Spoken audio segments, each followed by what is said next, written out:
gonna keep plugging away here. That's where I am so far. I'll go grab another SD card so you can see some more. And it's nice. I gotta re-go over it and burn it in. I did the root pass on it, and I gotta go do the cover pass on it.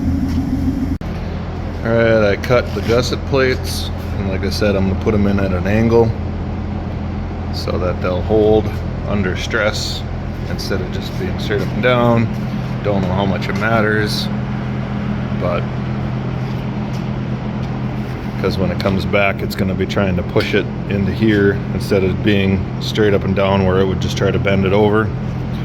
I don't know, in theory it should help a little better, but everything's all tacked together. I just got to throw a bunch of rod at it. So I'll throw a bunch of rod at all these, putting a big plate between here.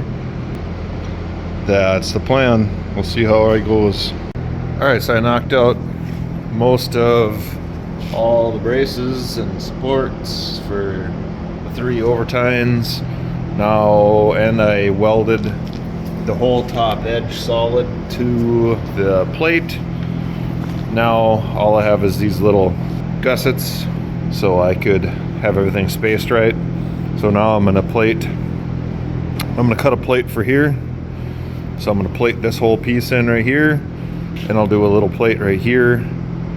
I'm not gonna make the whole thing solid because that'll just trap a ton of crap. When I'm running around, I'll get dirt and everything else trapped in there, and you don't really need that much from here to here. And then these little guys would be probably overkill. You wouldn't even really need these guys if I had a better plate here, but I don't, so I'm just gonna put plate here, plate there, and a plate there. So I'm gonna use the plasma cutter and cut those out. They'll be 1/2 inch thick, so it'll be the same as the attachment plate, and I'll just burn them on. So fire up the plasma cutter, chop out that piece, and weld her in. So I actually found a cylinder that should work in town, and it wasn't too ridiculous. So now I think I'm gonna cut those down. I don't think I need that much overhead on the Grapple, because if I get that many logs in there anyways, the skid, well, especially if it's like green ash or maple, the thing's not gonna lift that much weight. So I think I'm gonna take and nip the ends of these off a little bit, so it'll bring the whole thing down, so that'll have a longer range of movement, and I'll be able to get a smaller bundle of trees in there. So, but got the cylinder. I don't have any hoses or couplers yet, but I can get those in town. I already know that. I was just hoping I could get a cylinder that would be the right size and stroke, so I got her. Okay, so made this bracket. I'm making this bracket now. I cut some of the top off so I'll have clearance when the thing folds all the way up. I don't know if I had to do it or not, but I did it anyway. These are going to be pinned across here. As soon as I get the center mount on, I'll know where this line is going to be, and I'll throw a bar through here, and then probably another bar or a plate or something in here, just to kind of hold them together so they're not wonky, wobbly. And I did take off a substantial amount off the bottom of there. I took off, I believe it was like 6 inches. Now you can see how they sit down a little lower. I wasn't really liking the profile of them. So now I'm working on this bracket. I made it out of cardboard.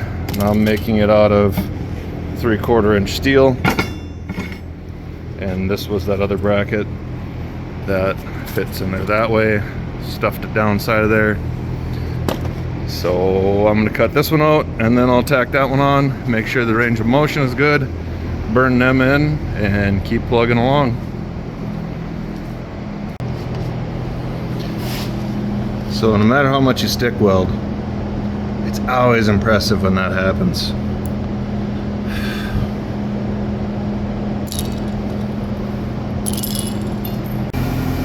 All right, there we go, just signed it. That means it's time to throw paint on it. It's all done. So it's ready for paint. I just gotta knock the rust off the back of the plate there. but everything else is pretty good. Most of the grease is all off of it and everything. So it's all welded up, ready for paint and assembly.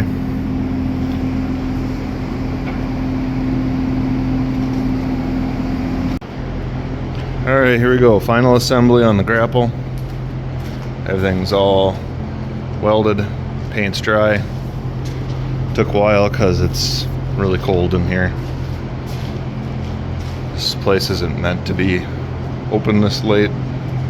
So I'm going to throw the cylinder on, throw the hoses on, and then this thing will be usable.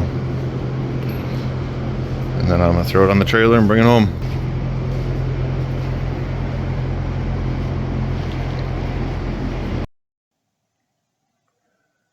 Alright, so here I'm installing the cylinder. I used washers for spacers between the mount and cylinder ends. And I used the pins that came with the cylinder. Just putting the cotter keys in.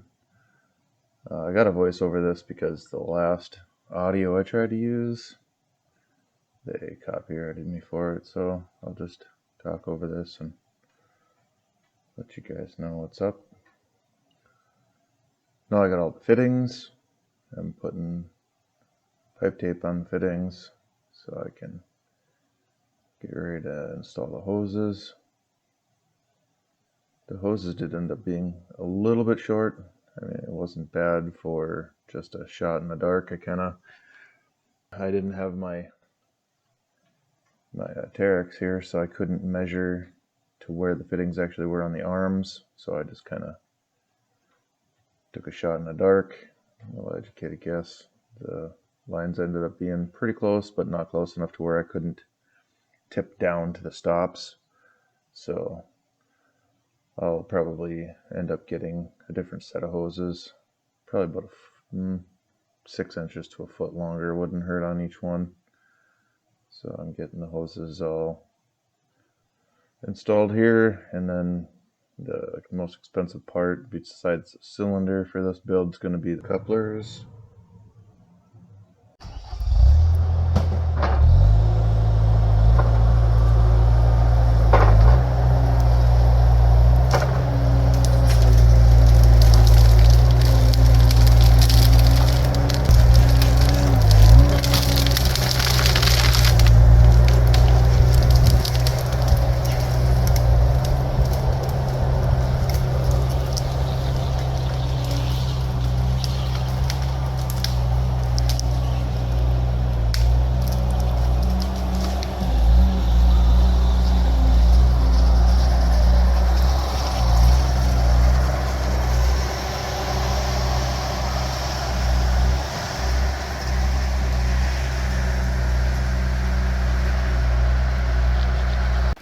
Yep, pretty happy with that.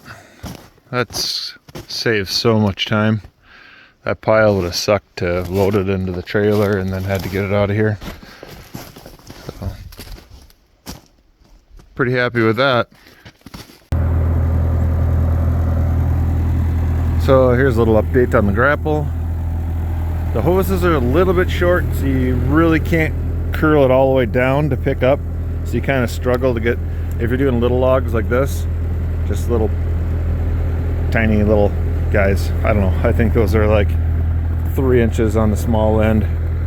I'm just trying to clean up the plantation, so taking all the deadfall out of there. But I did bust it. I busted it right there because that was just inserted inside of there and it wasn't totally welded all the way around. So now I did multiple passes. I gouged it out real good, did multiple passes. I through bolted it, and then I put a spine all the way down the back. So that shouldn't break off again. And they did have some twist in them.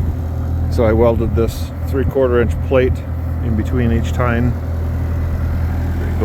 There's 1, 2, 3, 4 of those big plates in there, fully welded.